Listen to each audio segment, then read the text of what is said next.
Hey everyone, it's CL. So for today's video, it is a reselling topic that I want to cover, which is the truth about sourcing in a wealthy area. The majority of my reselling journey I have sourced from thrift stores, but I have recently started branching out and started sourcing at like yard sales because, as a lot of you may know, like thrift stores, their prices are going up, and I live in Southern California, and like for a t-shirt it's like $3 or $4 depending on if it's name brand. They will charge you like $12 for a shirt. Like, it's getting really crazy when it comes to the prices at these thrift stores. I'm not sure like who's making these decisions. I just can't imagine that the inventory at the thrift store is going to be too appealing to where they're making like a huge profit from raising prices. The whole purpose of going to a thrift store is to get things kind of on the cheaper end. People don't go to a thrift store spending $12 for a t-shirt when they can get a brand new t-shirt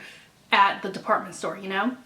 So I've been branching out and really have tried to start sourcing at yard sales, just because at the end of the day your ROI will be higher. And 90% of the places where I'm sourcing outside of the thrift store is in a wealthy area. Especially if you're a beginning reseller, all the perceptions that you may have about sourcing in a wealthy area is totally false. I will absolutely be very honest and tell you that normal rich people, I am not talking about like Jeff Bezos, I'm not talking about Bill Gates or Elon Musk. I'm talking about normal, everyday, wealthy people that became wealthy because they're smart and just good with money. They are very cheap. A lot of times when I go to these garage sales, I will pull up to the most beautiful house, and then when I look at the things that they're selling, it's kind of not high end. I mean, honestly, the wealthy people in this area are shopping at Kohl's, they're shopping at Target, they're shopping at Marshall's. Rarely ever do I ever see like name brand Louis Vuitton or Dior. I have yet to see those brands at these garage sales, but then again, I'm like, do you really want to sell that type of stuff at a garage sale? I'm not sure you do. My misconception before I started sourcing outside of thrift stores, I always had the perception that wealthy areas would have more high-end appealing things at their garage sale, and maybe that they would sell it at somewhat of a cheaper price, in the sense that they don't need the money, maybe they just want to get rid of it and clean stuff out. And that perception is totally false. It's so funny because when I purposely go out and go sourcing thinking like, oh, this house is beautiful, absolutely they're gonna have good things, and it tends not to be the case, and you walk away a little bit disappointed.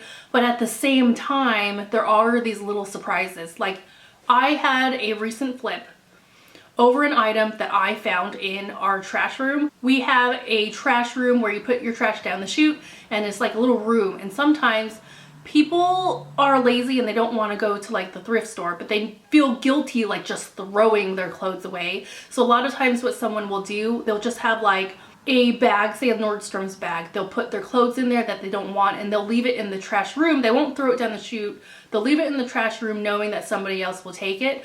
And I was taking out my trash.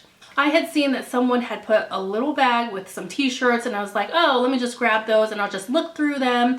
And when I was looking through them, it was a brand that I wasn't familiar with because, mind you, I'm just a mere peasant that shops at Walmart and Target. I'm not familiar with high-end brands.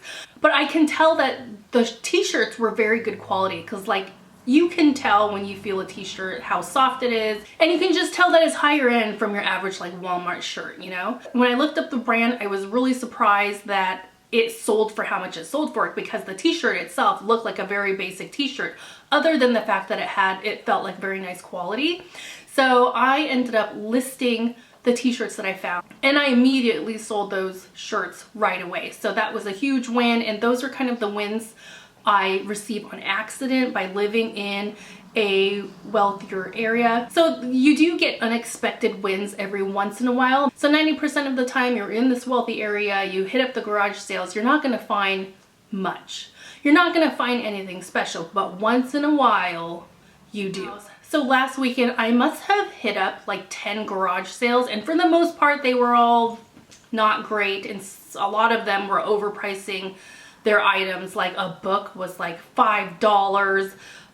One guy was selling his clothes but the clothes were very expensive. Like, I understand that he wants his money back, but if you're moving, if it's a moving sale and you're trying to get rid of things, if you're pricing things really high, I can't imagine you're going to be selling a lot of things in time for your move. But I did approach this one house and I immediately noticed that they were selling a lot of collectibles, like historical collectibles. It was like an older woman and an older gentleman that were having this garage sale, and there was just like a couple things that I liked. I remember picking up like this vintage cookie tin, and I asked how much it was, and then the wife was saying she was very generous. She just wanted to get rid of stuff, and she's like, oh, just take it for free. I asked about a sweater, and she was like, I don't know, 50 cents. She was just really trying to get rid of things. And as I was walking around just looking at things, I was about to leave because there wasn't that much left that I wanted. And then the husband, I'm gonna assume it's the husband, he turned around and he seen that I was holding the cookie tin, and immediately he was like, oh no, that's mine. And the wife was trying to say like, oh, I just gave it to her for free just to get rid of it. You know, we need to be generous and kind of get rid of things. And I can already tell that this person was the collector because he was really overpricing his stuff. And yes, the things that were there were collectibles, but at the same time, do you want to sell your collectibles at a yard sale, or should you like put it in an auction, you know? And with the cookie tin, I had the intentions of purchasing it anyways, but when I asked for the price, the wife said it was free. So then I asked the husband, because now he's saying like, oh, it's not free, that's his collectible. He called it an antique. It's not that old. If anything, I would classify it as vintage. And I asked him like, well, how much do you want for it? And he said $40 for this vintage cookie tin. And later when I looked it up on eBay, it's selling very good, pristine condition, same cookie tin, $15. So like, he was way overpricing his stuff. So you'll kind of get that. So you're gonna have those people that don't really shop at high-end stores, and then you have those collectors that don't really want to get rid of their stuff. Wealthy people are wealthy because they are smart and they don't waste money, you know? They're gonna shop at Kohl's and they're gonna invest their money to make more money. So at least that's my experience thus far, but I'm curious if you are someone who also sources in wealthy areas.